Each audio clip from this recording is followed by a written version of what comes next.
পার্টির ইশতেহারটা দেখুন, আবার আপনাদেরকে তুলে দেখাচ্ছি দেখুন। শুধু বাবরি মসজিদ করে নাম ফাটায়নি, যে কেন হোসেন গাজী হঠাৎ হুমায়ুন কবিরকে সমর্থন জানাচ্ছে।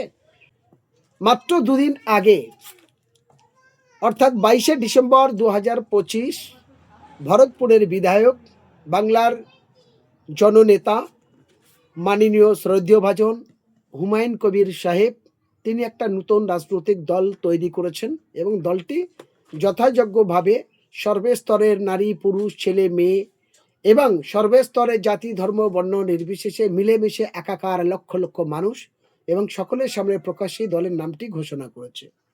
দলটি জনসাধারণের দল, তাই নাম দিয়েছে জন উন্নয়ন পার্টি, JUP।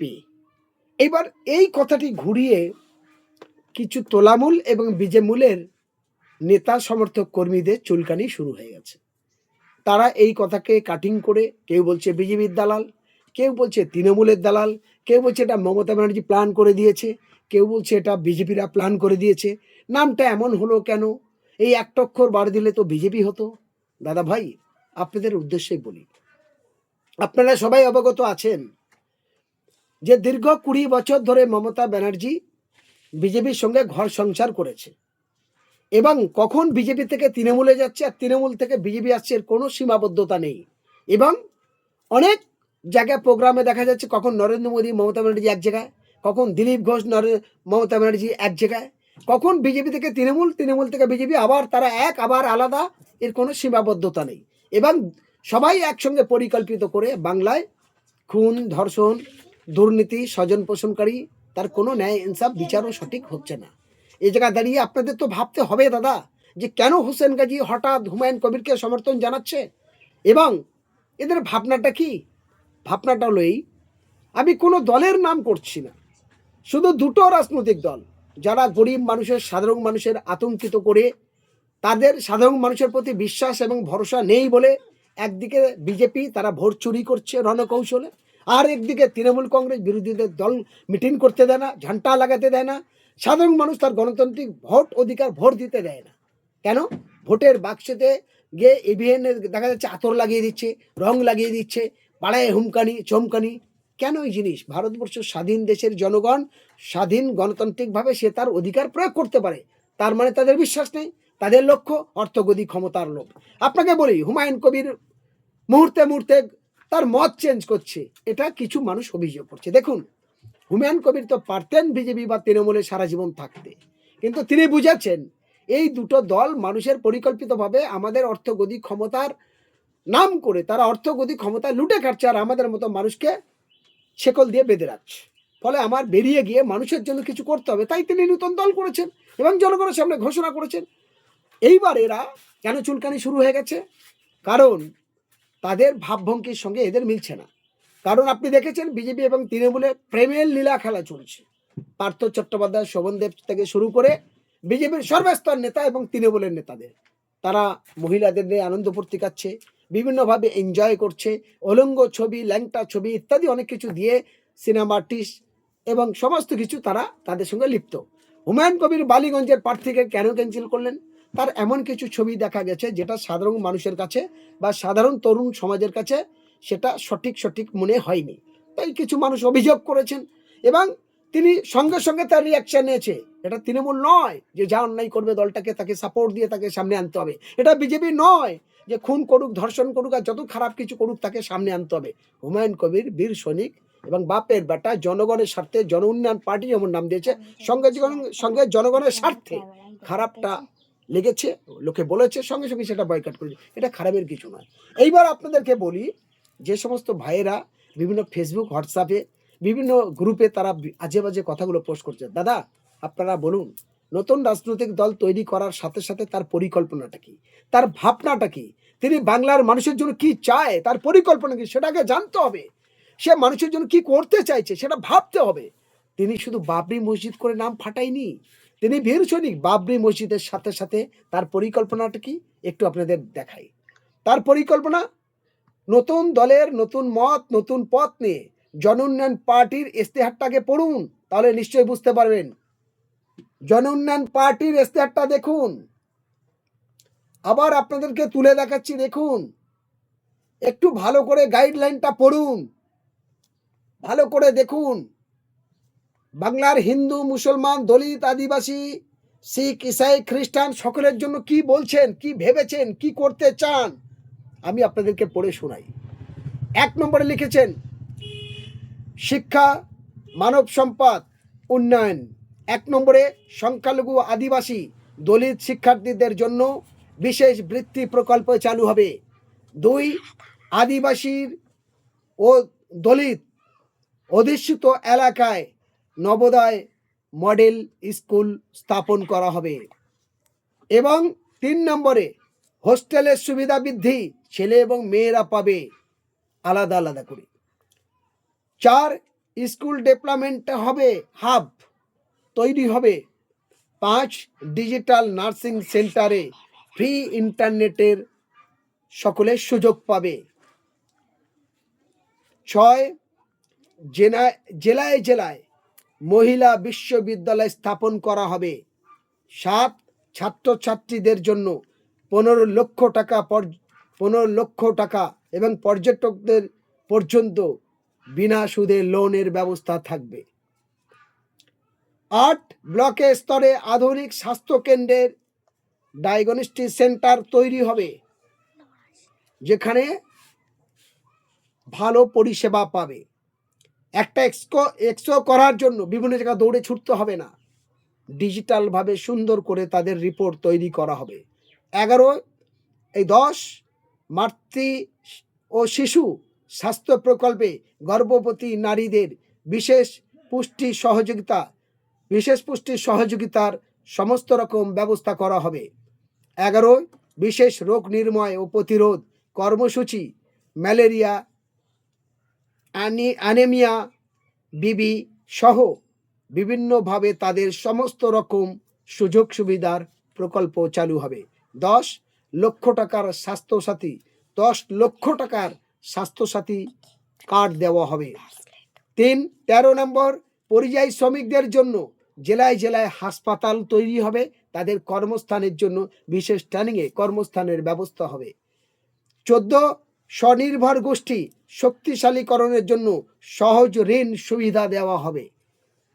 15 নম্বর, অদক্ষ, আধা ও দক্ষ যুবকদের স্কুল ডেভেলপমেন্টের প্রশিক্ষণ, ITI,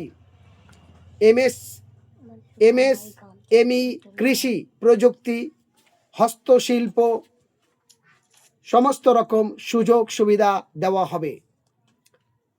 স্থায়ী শিল্প, হস্তশিল্প বাজার সংযোগ, সমস্ত রকম প্ল্যাটফর্মের যুক্ত থাকতে পারবেন, তাদের জন্য বিশেষ কিছু ব্যবস্থা করা হবে।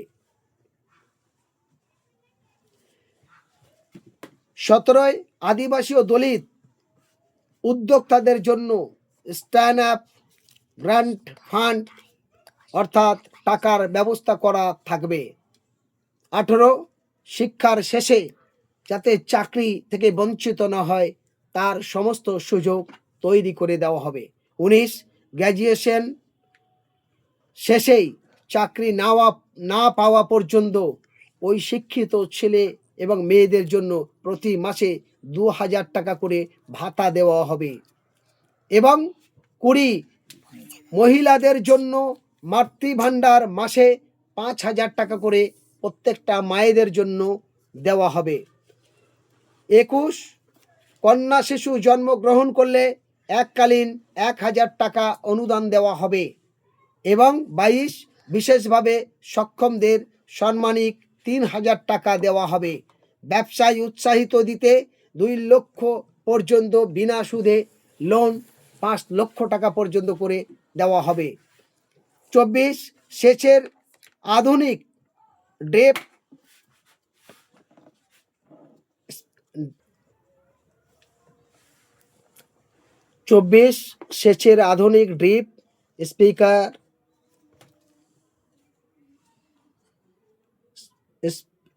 স্প্রিংকলারের সৌর পাম্প সমস্ত ব্যবস্থা করা হবে।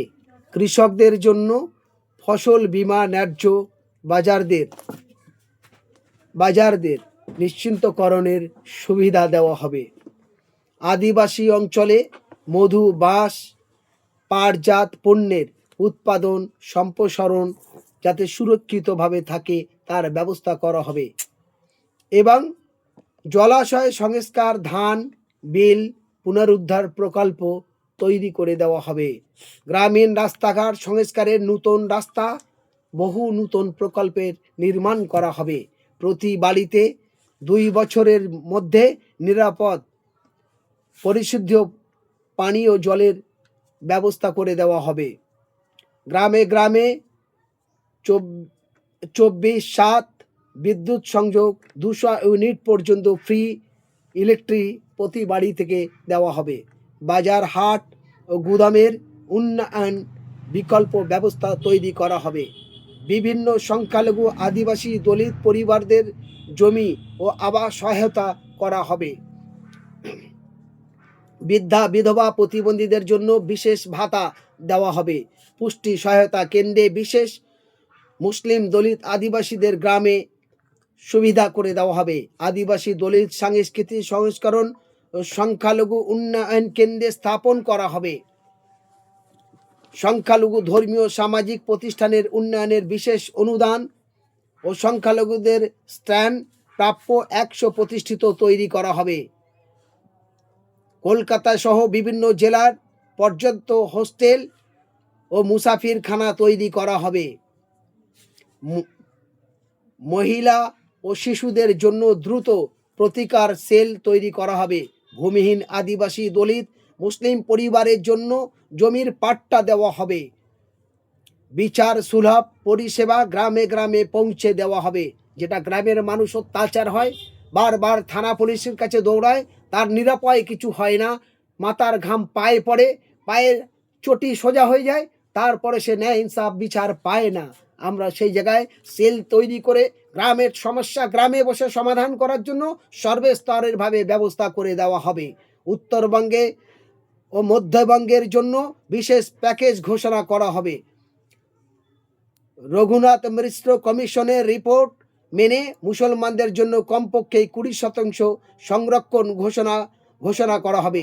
বিভিন্ন জেলায় আলিয়া বিদ্যালয়ে সহ এইরকম ধরনের 200 মতো প্রকল্প নেওয়া হয়েছে, ইশতেহারে ঘোষণা করা হয়েছে, যার জন্য তৃণমূল এবং বিজেপি তাদের আইডি সেল, তাদের চামচা, তাদের তোলাবাজ, তারা বিভিন্নভাবে জনসাধারণকে বিভ্রান্ত করার চেষ্টা করছে।